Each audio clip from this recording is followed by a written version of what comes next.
What up, Cyclone Nation? We're back behind the mic here over at Cyclone Central. My name's AJ over at Cyclone Kingdom.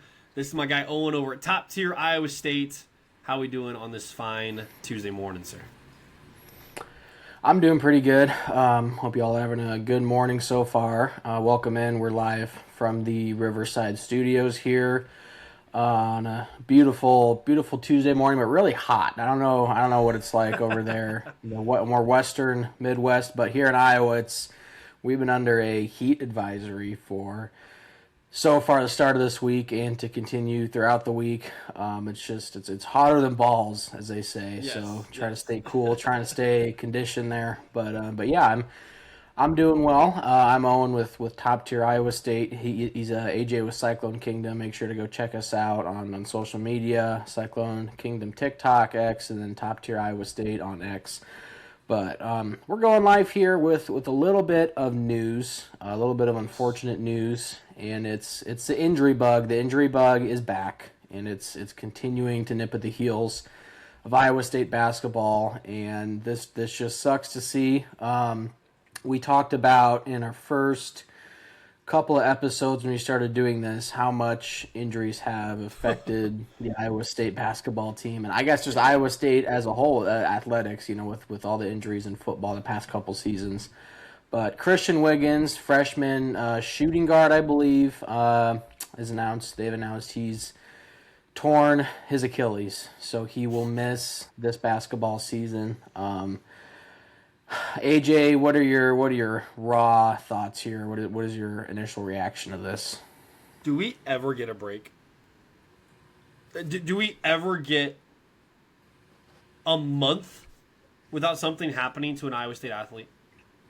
Like, I don't know what to do at this point, Owen. Like, what else do we have to do to get spared from this? I know they're freak injuries. I know it's not intentional. I'm a Chiefs fan. It's not like, it's Rashee Rice where he's purposefully putting himself off the field. This is just freak injuries, right? Yeah. But Yeah. it seems to always happen to the Iowa State Cyclones.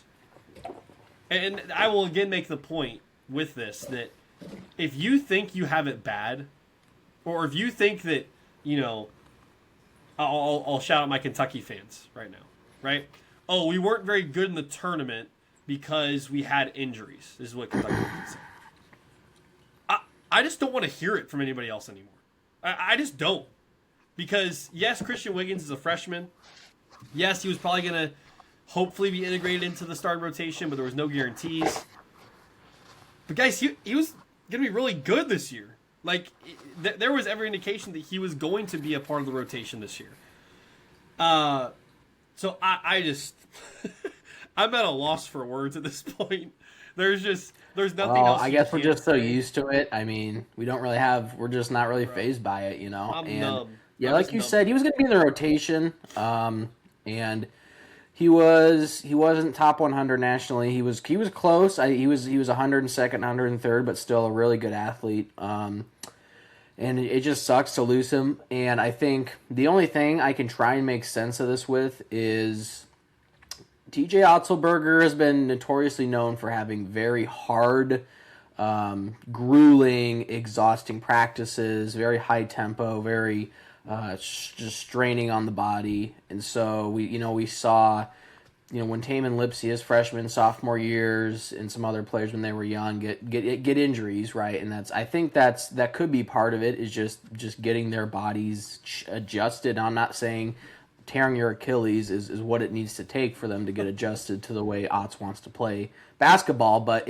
I'm just saying that should be taken into consideration with just how much work, how much conditioning, how much high tempo, high paced practices are that could be a part of it. That could play a role in this, but it just sucks. Like you said, when are we ever going to catch a break? So yeah, I don't know. That's really all I have on. If you have anything else, AJ, you can. The silver lining in all of this, and this is all due respect to Christian Wiggins, but at least it was a freshman. At least it was a guy that we hadn't seen take the floor yet. Maybe we get the catastrophic injury out of the way now for Cyclone athletics. so that we don't have to worry about it in March. Maybe this is what it was, right? So I will take that at the end of June rather than a catastrophic injury in March. But knowing the history of Iowa State athletics, something will inevitably happen again. And I'm hoping that it's not. I'm hoping that it's different, that we're finally going to have a healthy March, because no one has really seen Iowa State with a healthy March. The last time that's really happened was 2024 when they lost to Illinois in the Sweet 16, which was a freshman Milan mistake, turnover that kind of ended the game. Outside of that, I can't think of the last time that an elite Iowa State team. So you can talk about the first couple years of the TJ Otts era, but the Sweet 16 run in his first year was just kind of like you're playing with house money. In terms of like an elite Cyclone basketball team that has everything going for them, top 10, top 15, Iowa State hasn't really had that since that Illinois year. The last time they would have had it was 2014, which is when George Niang broke his foot.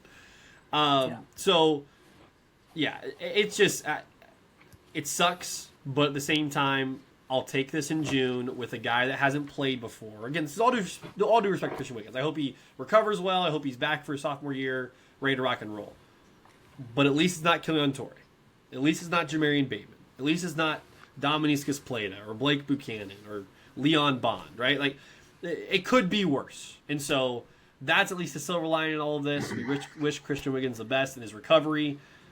Move on and move forward, man. It's still the offseason. You got plenty of time to get healthy if there's any other guys battling with different injuries. So hope he gets well soon. Hope he's back for his sophomore year. Hope he doesn't transfer. Hopefully this doesn't mess with the whole new 5-5 thing and not being able to play. But, just a sucky injury. But Iowa State basketball, I still believe, is still in a good spot. So,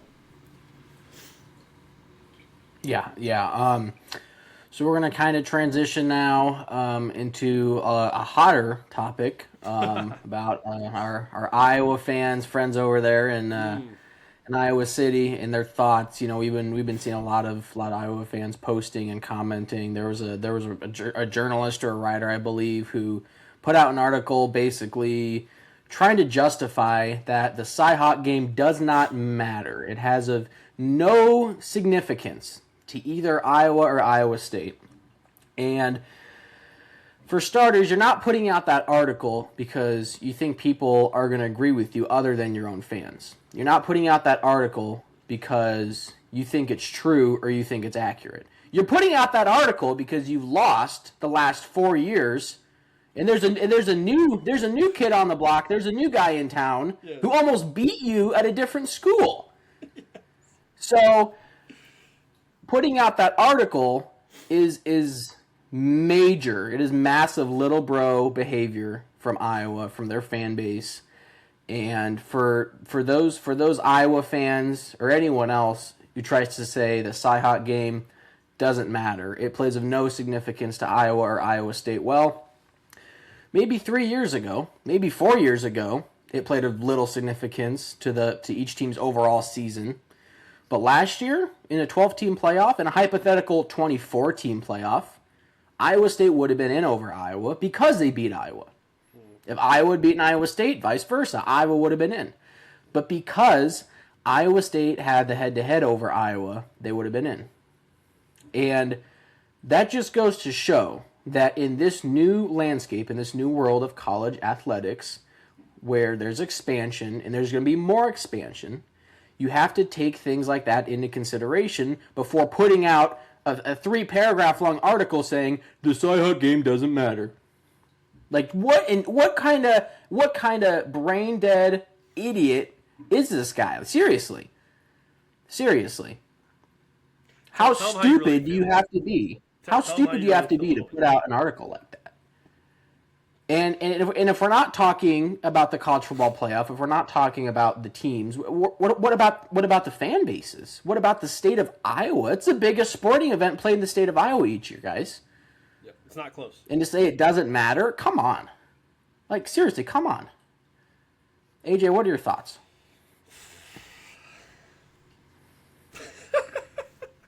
You can't stop laughing. It's ridiculous.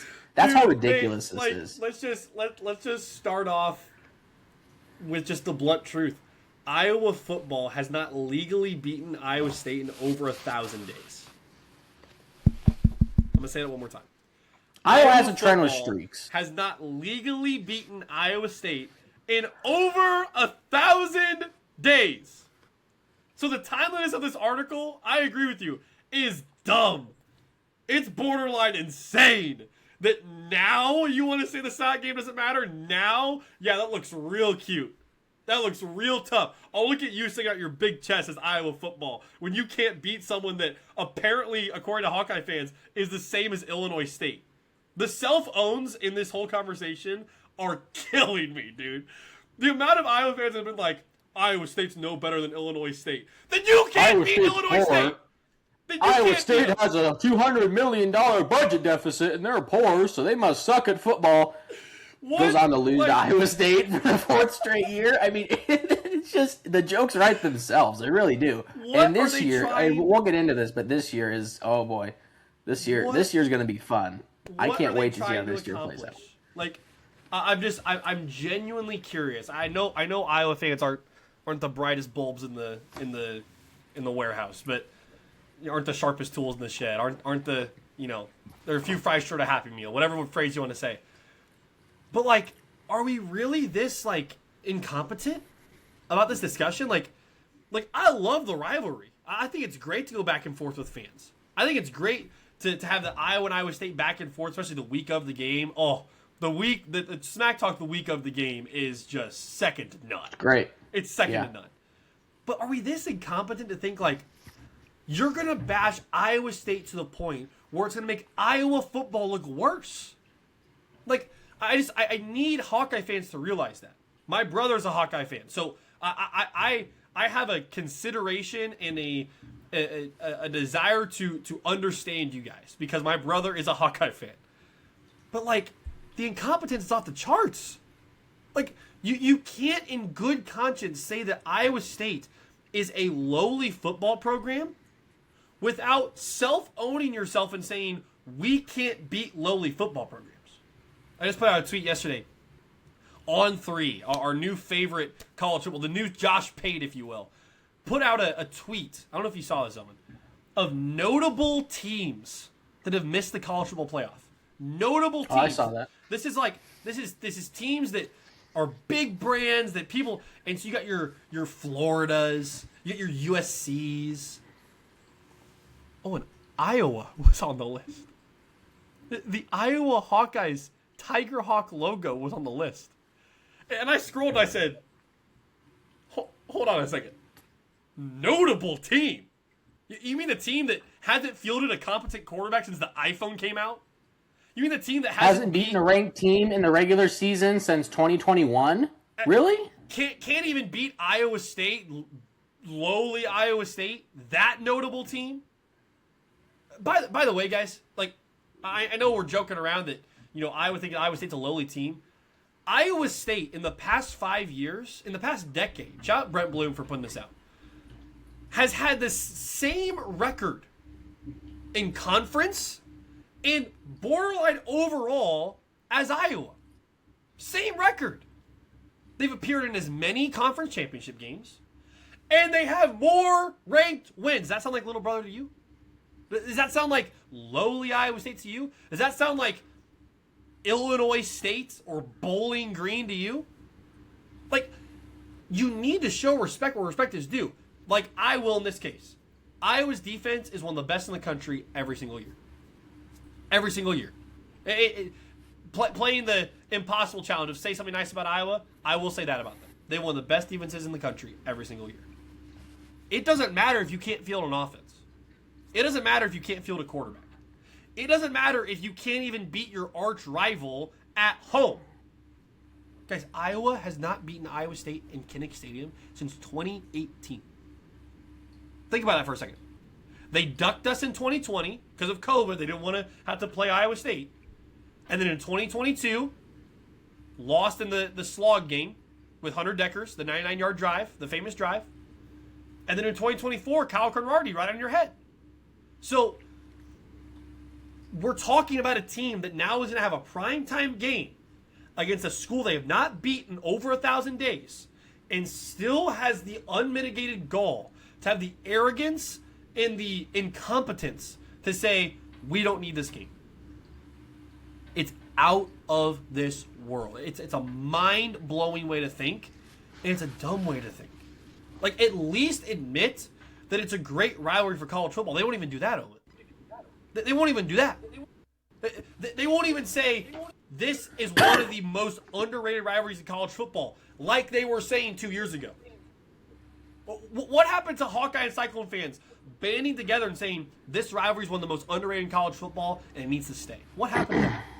No, this dude over at Iowa University, wherever he's from, has the audacity to put out a 3-paragraph article in the middle of June when Iowa's on a 4-game losing streak to say, yeah, after 2027, when they're still talking about whether or not they're going to have this rivalry anymore, which is a real thing. We're going to talk about that in a second. You have the audacity to say Iowa doesn't need, because you made a good point that he's talking about neither school needs it, but you forget a key point he made in that article. He said Iowa doesn't need the game. Iowa should be able to field a different opponent. Iowa should be able to have a better opponent. Because Iowa's so special, and they really done a lot in the scheme of the college football playoffs and landscape in the past 5 years, right? And, like, this is the tweet I put out. If they want to have a major opponent, because there's bigger brands than Iowa State, I'm willing to concede that. If they want to schedule one of them, let them.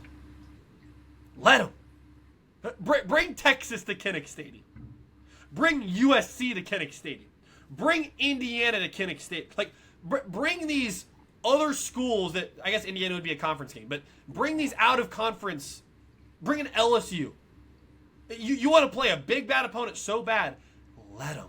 Because you know what's going to happen, Owen? On national television in week 2, when there's no other college football to watch, where Iowa's the marquee game because that's what they wanted, they're going to get absolutely exposed. Monkey stomped on national television. And you know who's not going to feel sorry for you? The rest of college football, and especially Iowa State fans. Because you ducked one of the best rivalries in college football to play a better opponent that you have no chance even scheduling. Yeah. Nah. Yeah. Yeah, no. So what do you think? That's exactly what would happen. What do you think about where this rivalry is headed now? Because the real conversation is, after 2027, there are no guarantees, there hasn't been anything finalized yet, that the rivalry is going to continue. So let's talk about the Sock rivalry specifically. Where are you at with that? And you kind of mentioned a little bit, but why is it so important for college football? Yeah. Well, before I head on that, I just want to kind of circle back to what you said about the post that the Josh Pates or On3 whatever, the knockoff ESPN put out. Florida? Seriously? Like what? Like we're just making a joke out of ourselves, On3. Like we're putting Florida on there. Florida went 4-8 last year. Seriously? Because it's Florida and it's a brand, and they won a national championship at one point in time, and they're in the SEC, so we got to pretend like they're gonna go to the playoffs and semifinals. Stop putting Florida and Iowa. Florida went 4-8. They suck. They're horrible. They haven't sniffed. They went to a bowl game, had an 8-win season, was ranked top 20 preseason because I guess 8 wins in the SEC equates to like 20 in every other conference. And then you have Iowa, on the other hand, who's 1-13 against ranked teams since 2021. Hasn't beaten hasn't beaten bad Iowa State since 2021. Hasn't won a regular season game against a ranked opponent since 2021. Guys, Iowa they're not a good modern football program. They're not worthy of being on that list like Utah or USC. Those teams, those made sense. All right, those made sense. But Iowa and Florida, I mean, come on. Seriously, come on. That's just ridiculous. Just as ridiculous as the guy that put out that article. But in terms of the future of the rivalry, in terms of past 2027, I do think it will get extended. Because, like what I said earlier, of how much importance how much it means to the state of Iowa and both fan bases. And there aren't very many competent Iowa fans. There aren't very many reasonable Iowa fans, but there are some, and I do know who they are. I can tell who's reasonable and who's not.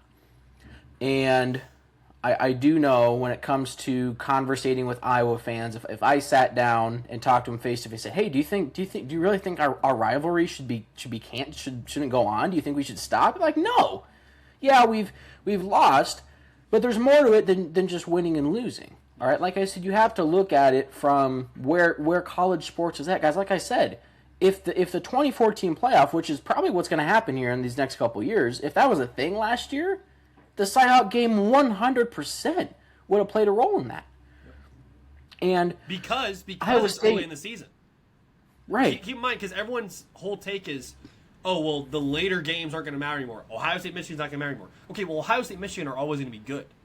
Iowa State in week 2 in September, that could be a college football playoff eliminating game because of what the 2014 playoffs do. Exactly. Yeah, and despite Iowa State losing 4 straight games last year, losing to Colorado, they still would have been in because they beat Iowa, because they beat TCU. Those are the 2 games, Iowa and TCU.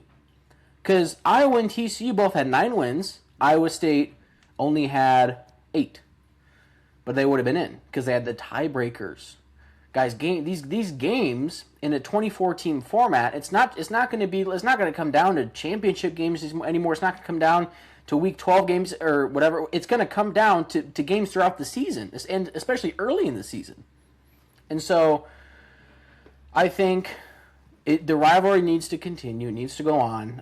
Whether Iowa State loses a couple years, whether Iowa wins and Iowa State wins, it's important. It's important to the fan base. And it's fun, like you said. The first couple weeks leading up to it, the trash talk, the slander, it's great. Love it. It's classic college football rivalry, and classic, original, authentic is what we need. It is what we are lacking and what we're looking for to have it back in college football, college sports in general. But AJ, unless you have any final thoughts on this, we can go ahead and start talking about it. I think the 2014 playoff that you bring up is a great point because, we got blasted, I don't know, about a month ago when we were talking about what if Jimmy Rogers makes the college football playoff before Matt Campbell. And everyone was like, you're out of your mind. Blah, blah, blah. First of all, that's in their entire coaching careers. So that's not just this year or next year. That also is taking into consideration the 2014 playoff. And guys, I don't think this is a crazy take. The Big 12 is up for grabs literally every year. And if you need any reason to believe that, look at Texas Tech. Like, they were going to be the premier program in the Big 12 for the foreseeable future. And BYU is still really good too. But the Big 12 is up for grabs every single year. The Big 10 has a pecking order. And I'm sorry, Penn State, but you haven't been on it for a while. It's gone Ohio State. It's gone Michigan. It was Michigan State a few years ago. And now it's Indiana. And ready for a stat? Go for it. Ready for a quick stat? So,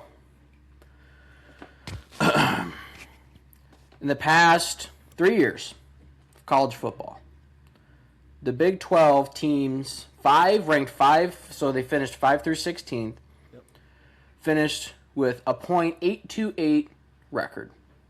Winning the percentage? SEC's .828, 82% win percentage. Wow. SEC's 8.878, so 87%. ACC 87% as well. Ready for the Big Ten? 72. Yeah.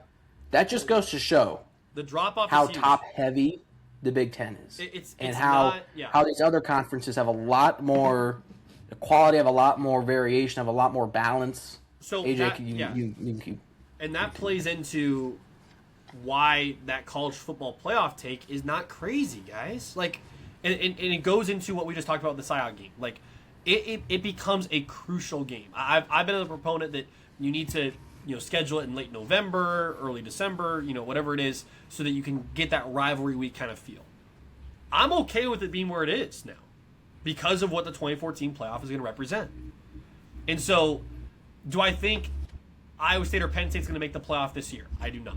It's a 12-team playoff. When it gets to 24, and we're talking about Jimmy Rogers and what he's building at Iowa State, and we're talking about can Matt Campbell get Penn State over the hump, it's not crazy to say that Iowa State could get there before Penn State. Exactly to the stat you just mentioned. So, again, use your brains, everybody. This is not in the next 2 years. This is not before 20. This is just in their coaching careers as a whole. I believe there is a strong possibility Jimmy Rogers gets there before Matt Campbell does. And we as Iowa State fans know that Matt Campbell shrinks in big games anyways. We don't know if Jimmy Rogers does or not yet. We know he performs well at the FCS level and wins national championships over there. Regardless of what level it is, he's won national championships. So all I have to say, the Cy game needs to stay. I love the rivalry. I love being in the building for it. I've been in the Cy game at Jack Trice one time or another. And so I'm really looking forward to, especially this year, as we mentioned. We're going to get into a lot of it in the next couple of weeks in a game preview. Yep. But this could be, from a Cy-Hawk history perspective, one of the most embarrassing losses and one of the most shocking upsets in the history of the rivalry.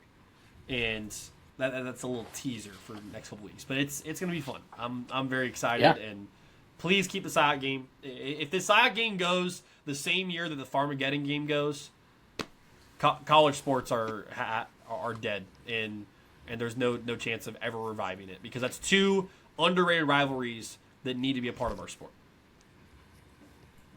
Yeah, no, that's well said. Couldn't really put it any better than that. We're going to go ahead and list off our Iowa State head coach's Mount Rushmore now. So this should be fun. We just got done, or maybe we have one more episode. We're gonna rank our all-time top 5 position groups. We just wrapped up corners, so now we're kind of transitioning into coaches and stuff. So AJ, you have your top 5. I can just go ahead and start off here with mine. So basically 4 coaches. What we're doing for Mount Rushmore before Owen goes is a Mount Rushmore is like, it's exactly like the landmark. So there's not like necessarily a ranking to these, even though we might give those. We're just saying who are the top 4 coaches in the history of Iowa State athletics from a basketball or a football perspective. So you can go women's basketball, but especially we're talking about men's basketball and football in the history of the sport. Let's just go one back and forth like we did for our top 5. Who's first on your Mount Rushmore? First on my list is going to be Matt Campbell. Matt Campbell, best football coach of all time, and you can think what you want about him and what he said, some comments he said, his personality, but there's no arguing the facts. There's no arguing the statistics. He is the winningest coach of all time at Iowa State. Led the team to New Year's Six Bowl. Beat Iowa 4 out of the last 4 years, 72-55 overall record in Iowa State. Completely revamped the program and put Ames, Iowa on the map. And for that alone, you can't really have anyone else on there aside from Matt Campbell. So that's going to be my number 1 to start off. Yeah, he's on there for me too. I went back and forth. Here's one of the reasons why I went back and forth. That little question, devil's advocate time.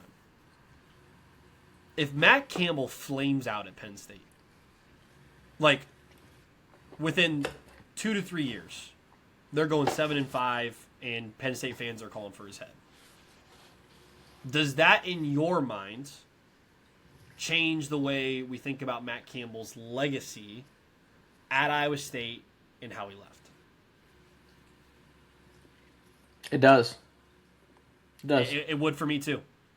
And that's why I went back and forth on whether or not to put him on Mount Rushmore.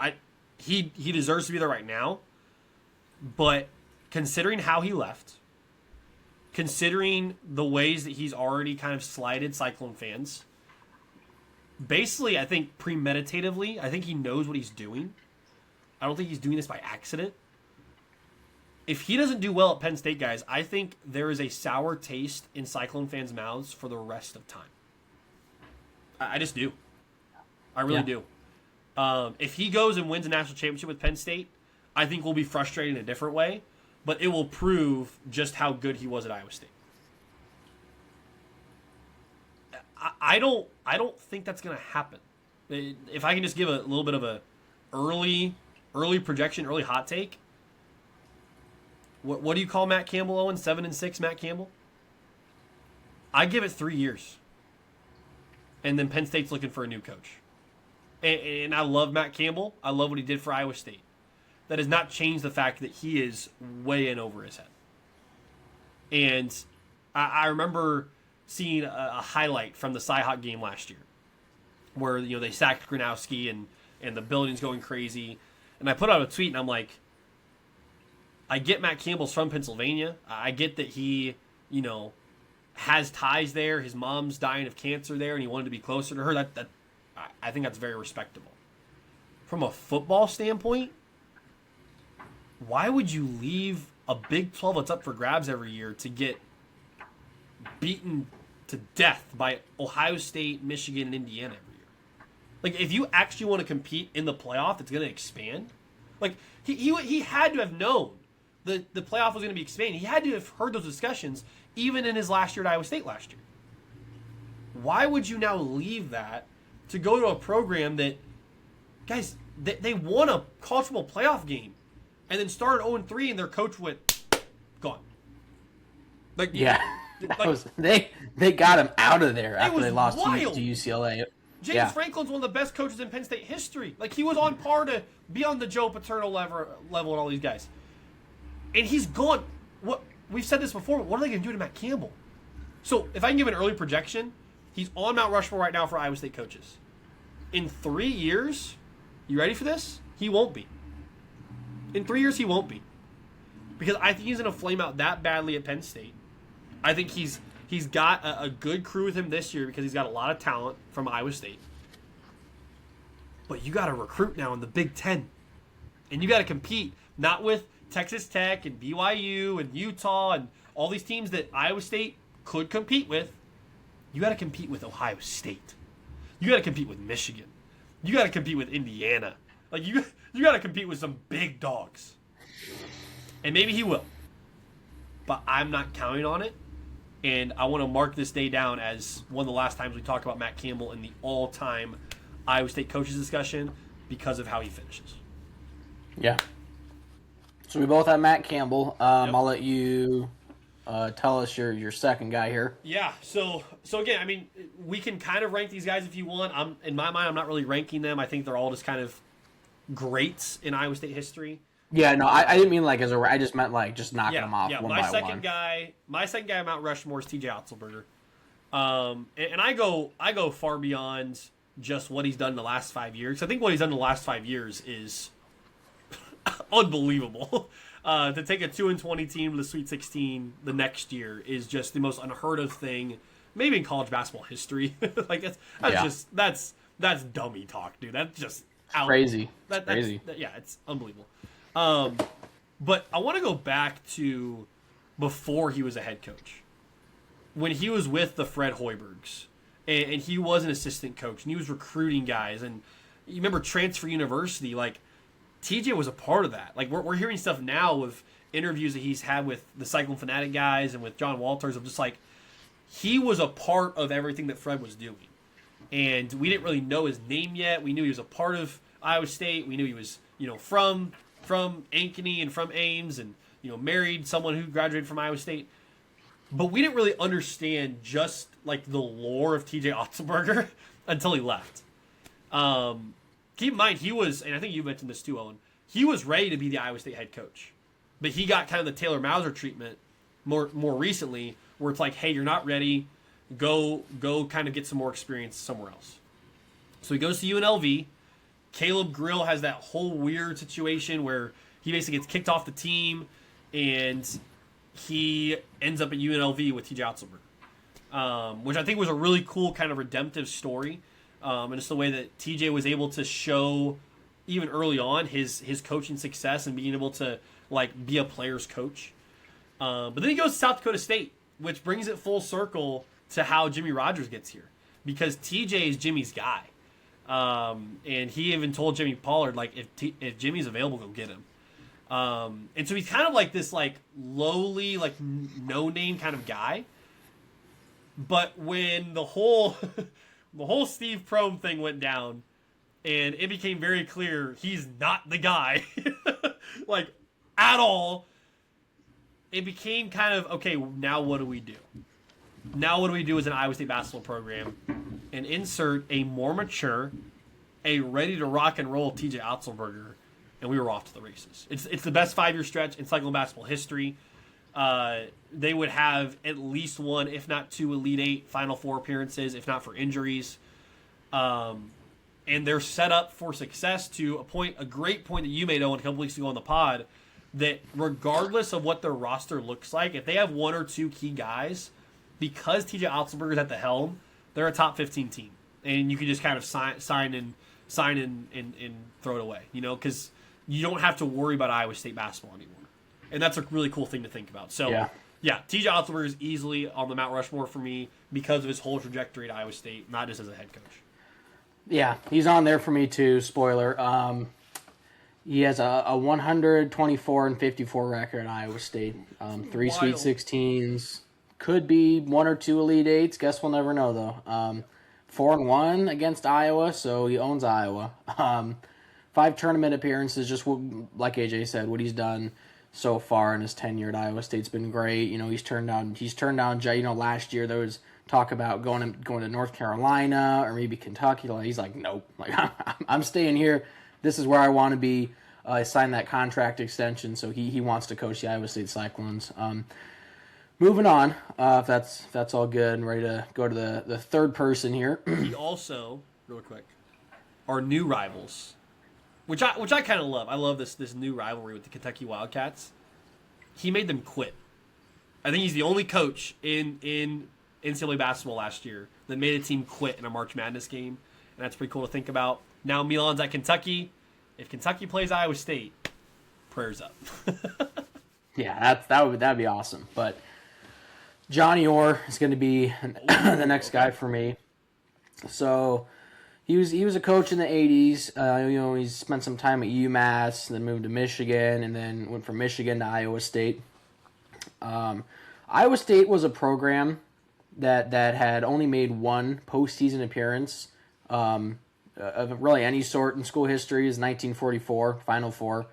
Orr would go on to lead Iowa State to 6 NCAA tournaments in 14 seasons, and this is a guy who a lot of people look at and considers as a legend, Cyclone, a legendary coach, someone who kind of the older Iowa State fans really think highly of. So yeah, I think just what he's done.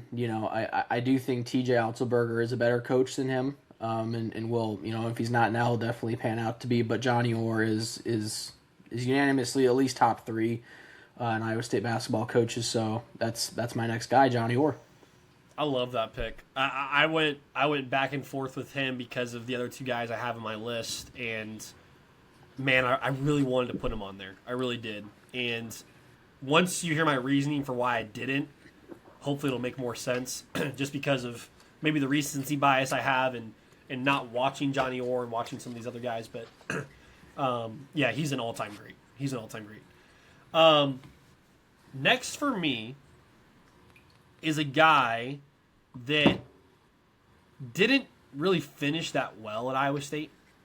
In fact, he ended up, I think, getting fired because of how he finished the 2005 football season, 2006 or whatever it was. But Dan McCarney's on the Mount Rushmore. Just for what he did for Cyclone football, like, keep in mind, guys, like, we were just joking about the Iowa State rivalry. Prior to 1998, the year I was born, I think Iowa had won 15 straight or something crazy. Oh, yeah. There was a reign of dominance there from Iowa. It was bad. Yeah. Also part of the lore of Dan McCarney, he actually coached at Iowa at one point. I don't know if you remember that, but he was a coach on Iowa's staff. Which is so funny to me. Like, rivalries have gotten so much more petty since then. But back in the day, it was like, nope, you just coach for whoever was around. So Dan McCarney comes in 1998. He might have been there before that. I can't remember when he actually became the head coach. But He transforms Iowa State into a literal laughingstock to a Heisman contending top 10 team in a span of 4 years. Like, we got to talk about, like, the 2002 season, the Cyclone Fanatic guys just gave their greatest Iowa State football players, or their favorite Iowa State football players. And they were talking about Seneca Wallace, all different stuff. Brent Bloom made a point, and I forget this because I was, like, 4 years old. But he said the 7-week stretch in the 2002 season from the Seneca was in game of Florida State up until the fall off after Oklahoma. So that 7-week stretch, Brent Bloom said, it's the greatest 7-week stretch of my life. Like, 2002 Iowa State football was fun. Like, it was cinematic. Like, Seneca Wallace's The Run against Texas Tech isn't just a top 10 highlight in Cyclone history. It might be a top 50 highlight in college football history. Like, it's an unreal play. Dan McCarney brought Iowa State back from the dead, pretty much. They were left for dead, beaten, battered, bruised, just out in the middle of the wilderness. And Dan McCarney picked them up, dusted them off, and said, let's rock and roll. You hear the jokes all the time about, it's windy today. Dan McCarney must be close by. Like, that was who he was. He brought that kind of intensity and power to Cyclone football. Didn't end like we wanted it to, obviously, with the Brett Meyer and the Todd Blythe days and some fun highlights, but some really rough teams. But I will always remember that 5-game winning streak from 1998 to 2003 against Iowa, where Dan McCarney had Iowa State as a really good football team. Keep in mind, 2005 or 2006, or I can't remember which year it was, they were still a game or two away back in the divisions of being a Big 12 champion or being the Big 12 championship game. So, even though that fall off happened and he didn't end at all in the way that we wanted him to, Dan McCarney deserves to be on this list. He deserves to be on Mount Rushmore. He still is a part of Cyclone football to this day, showing up to games, and I think I still believe he provides some extra juice every time he's in the building. Like, it just seems like when Dan McCarney's in the building, Iowa State plays their best. He's got to be on Mount Rushmore for me. Yeah. Yeah, and honestly, if I had to choose between him and Johnny Orr, I'd probably still choose Johnny Orr, but that's a great pick. That really is. And what like you said, we did for Cyclone football, just given the place that they were in, not just with rivalries, but just in general as a program, as a whole. What he did is outstanding. So shout out to him. And I'm on my last guy, and you are too. And it's going to be Bill Fenley. Fenley. Winningest Big 12 coach in women's NCAA basketball. 656 and 335 at ISU. So almost a .700 win percentage there. 23 NCAA tournament appearances. He's won multiple Big 12 titles. So super tenured head coach. Knows what he's doing. Knows how to coach the game, and he's honestly. He's done it really well, and I think the biggest thing for me, at least with him, is where the program was. Kind of like Dan McCarney, with only like 30 or 40 people showing up to games, he brought more. He brought hundreds and now thousands of people to Iowa State women's basketball games. And, and this is why he wasn't fired after last year. A lot of people are saying he just his time is up, he should be gone. This is why Jamie Pollard has so much respect for him and so much, he cares about him, and he wants, like he said, he wants him to be able to go out on his own terms, which I think is going to be after this year. This will be his last season, is because he has been so consistent at Iowa State with women's basketball. And Jamie Pollard he's an athletic director who wants consistency, not just with football and basketball. He doesn't want just two sports to be good. He wants all the sports to be good. He wants women's basketball to be good. He wants cross country to be good. He wants wrestling to be good. And having Bill Fenley has made that happen. It has ensured that. It has made that come to fruition with Jamie Pollard, and has them on really good terms. And so I think, that alone, he deserves a spot on the Iowa State Mount Rushmore. So yeah. That's a great pick. I worry that he's going to have kind of the Dan McCartney kind of ending. Guys, Iowa State women's basketball isn't going to be very good this year. I don't know how to tell you guys, but saw a picture of their roster doing workouts and stuff, and we're not very big, Owen. We got maybe 2 people that are over 6'6", and the rest of the ladies are quite short. So I love Bill Fennelly sticking it out. I don't think it's going to end as well as we want it to for his legacy. But yeah, overall, I mean, 30 plus years at Iowa State. I love everything that you said. He was right there for me, kind of with Johnny Orr, right there in that Mount Rushmore. It's tough when you can only narrow it down to 4 people. So they're right off the edge there. The last guy for me is maybe a hot take, because I don't think people really appreciate everything that he did for Cyclone basketball. So it's a Cyclone basketball coach. But for me, growing up, an Iowa State fan, getting to 2013, 2014, and being like, man, Iowa State's had some great athletes, but they haven't had any good teams. Like they've had the Will Clyburns, and they've had the Tyrese McGee's, and these guys, but they're just not very good. Enter George Niang, coached by Fred Hoiberg. Fred Hoiberg is on my Mount Rushmore. The reason why Owen's mouth dropped. Here's the reason why. Because I get what Owen, you're probably thinking, what other people who are listening to this are probably thinking. Like, he hardly did anything. He barely made a Sweet 16.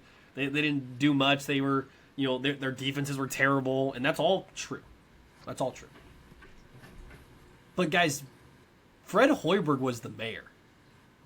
And the mayor was a guy that in Iowa State sports history is a revered figure. Guys, Hilton Magic doesn't happen without the Fred Hoiberg teams. It might be a hot take, but Hilton Magic started with the Fred Hoiberg teams. Hilton Magic started because of shots that Fred Hoiberg made during those, I forget what years it was. But like it literally wasn't a thing until an announcer started describing, man, there's some magic here in Hilton. So that was him as a player, right? So I know we're talking about coaches, but you got to kind of understand the background of Fred Hoiberg. So we go through the whole Larry Eustace drama, which, by the way, he was close to being on my Mount Rushmore, if not for his. Dang it, Larry! Why'd you have to go partying, man? Why'd you have to do that? It's bad. Gosh, it's bad, dude. Because those teams were bad. So good. Gosh, you're so good too. Those teams were so good. The turtleneck. I mean, yeah, it was great. So you go through that whole thing. You go through the. People forget this. You go through the McDermott era, which was a wild era, man. It was like the Jamie Vanderbeeken and the Wesley Johnson. Like those were some weird teams. And then in comes the loyal son, forever true, Fred Hoiberg. The mayor is back to coach basketball. What's going on here? And here's why he's on my Mount Rushmore. Is because that happened and everyone was like, okay, I don't really know about this yet. I think he had just come from the Timberwolves. He was a part of something in the NBA prior to being on the Bulls, something like that. 2013. I'm 14 years old, 15 years old. And Iowa State is hosting Michigan. I don't know if you remember this one. Hosting Michigan, College Game Day is there. Jay Williams is doing the whole, Iowa State basketball thing. And it was the first time in my lifetime. I know I'm not as old as some of you other guys, but it was the first time in my lifetime where I was like, Iowa State basketball can be good again. Like, Iowa State basketball can get back to 1999-2000. Because what I saw with George Niang and Melvin Ejim and DeAndre Kane on that night in Ames against Michigan. Michigan was a top 15 team, keep in mind. Was second to none. And the court storming that is forever in the hearts and minds of Cyclone fans for the rest of time, where George Niang is doing a little pointing to the camera while everyone is engulfing him. I would argue, this is gonna, I'm really toeing the line here. I would argue, Owen, is one of the most important nights in Cyclone basketball history. Because without that night, we don't get TJ Otzelberger. Without that night, we don't get Transfer University. We don't get Iowa State basketball kind of becoming this Big 12 powerhouse again. We don't get the Big 12 championship game against Kansas in Kansas City, which to this day, Melvin Edgem, George Yang, and all those dudes going to work against Big Bad Kansas. It's one of the best moments of my life, seeing them beat Kansas. So I get the success isn't there compared to the other three guys. I get that he didn't pan out in the way we wanted him to, and literally left for the Chicago Bulls, which was one of the wildest coaching decisions I've ever seen any Iowa State coach ever make. And there's been some bad ones. But what he did at Iowa State was make Iowa State basketball cool again, and it made Iowa State basketball respectable again. To when Steve Prohm comes in, before the whole Steve Prohm debacle, that first year or two Steve Prohm, remember, was really good. It was really good because of Fred Hoiberg. So I know it's a hot take. I know having him over Johnny Orr and Bill Fennelly and even Paul Rhodes is a crazy take. But I respect Fred Hoiberg because of his wholesale trajectory of Iowa State basketball, being a guy that started Hilton Magic, and being a part of one of the single most important nights in Cyclone basketball history. I think he deserves to be on a Mount Rushmore. That might change the next year or two. But for now, he's on my Mount Rushmore. You were pretty shocked by that. What's that's definitely a hot take. But you make some really good points. And he's at Nebraska now, and obviously when we hit on this a long time ago. I think one of our first couple pods made a comparison between Matt Campbell and Fred Hoiberg and previous Iowa State coaches. Like we're on good terms with Fred Hoiberg. He had one job, Owen. He had one job. Just beat Iowa. Just have 5 guys on the floor and beat Iowa. Please. Yeah. And he's, he still has connections with people and names. A lot of people still love him. And, I don't know if people root for him in Nebraska. I certainly don't root for Nebraska. But I would say it is just one of those things where it's not really a love-hate kind of relationship. It's more of a mutual relationship, unlike with Matt Campbell where it's starting to swing towards a hate relationship. But Fred Hoiberg, that's a really interesting Mount Rushmore. I mean, that's really unique. And Dan McCarney, Paul Rhodes, or not Paul Rhodes, but you said he was in contention for that. He was, but Fred Hoiberg, Paul Rhodes Paul Rhodes was just not for the vibes, success at all. He was just a vibes guy. He was some of the best locker room speeches ever. Yeah.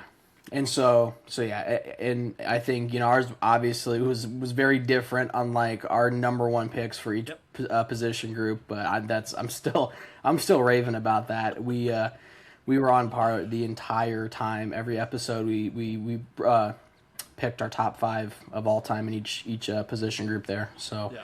I think that just about wraps things up here. Unless you have any final thoughts or anything, it's been fun. It's great talking about the Cy-Hawk rivalry. That was really important. That's definitely something that a lot of people should keep in consideration here, especially as we move closer and closer each day. Under 70 days now until the college football season. So looking forward to it. If there's a chance that we're not live before the 4th of July, we might be, but if not, have a happy 4th to everyone. Be safe with the fireworks and stuff. Try not to blow up or blow anyone up. We're getting our fireworks here pretty soon. So, but it's hot out, so hopefully they don't explode sitting in the garage or something. That would suck. But speaking of fireworks, I can't wait till your Iowa State Cyclones take the field and the fireworks are shooting off in the stadium and we get to watch Cyclone football again here. But until then, I'm Owen with Top Tier Iowa State. I'm AJ with Cyclone Kingdom, baby. Roll Clones. Roll Clones.